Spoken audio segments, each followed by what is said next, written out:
Where is the king? The king himself is rode to view their battle.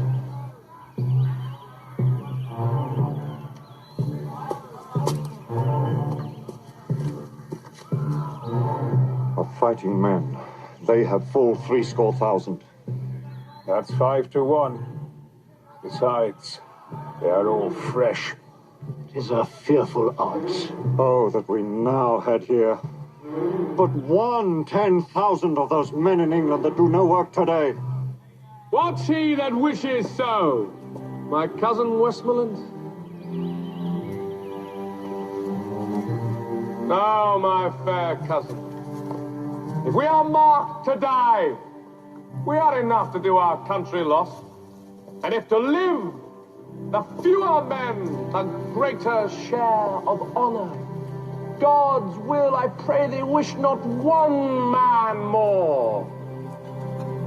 Rather, proclaim it, Westmoreland, through my host, that he which hath no stomach to this fight, let him depart. His passport shall be made, and crowns for convoy put into his purse.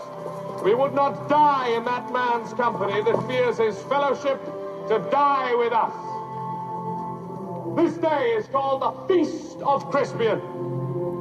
He that outlives this day and comes safe home will stand at tiptoe when this day is named, and rouse him at the name of Crispian. He that shall see this day and live old age will yearly, on the vigil, feast his neighbours and say, tomorrow is St. Crispin's.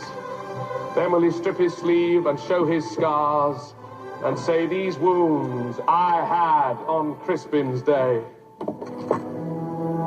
Old men forget, yet all shall be forgot, but he'll remember with advantages what feats he did that day.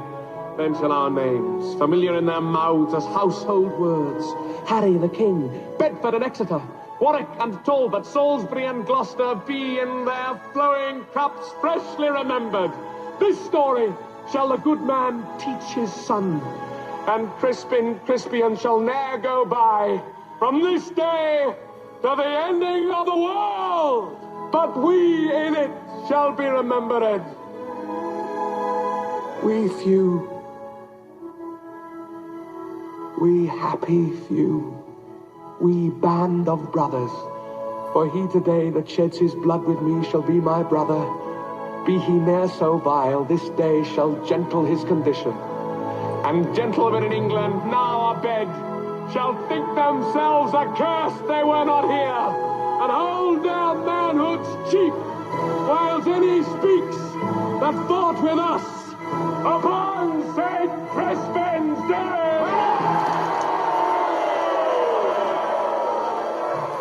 We opened the tiller flap, went into hand steering, and had a human chain passing the orders from the bridge to the tiller flap.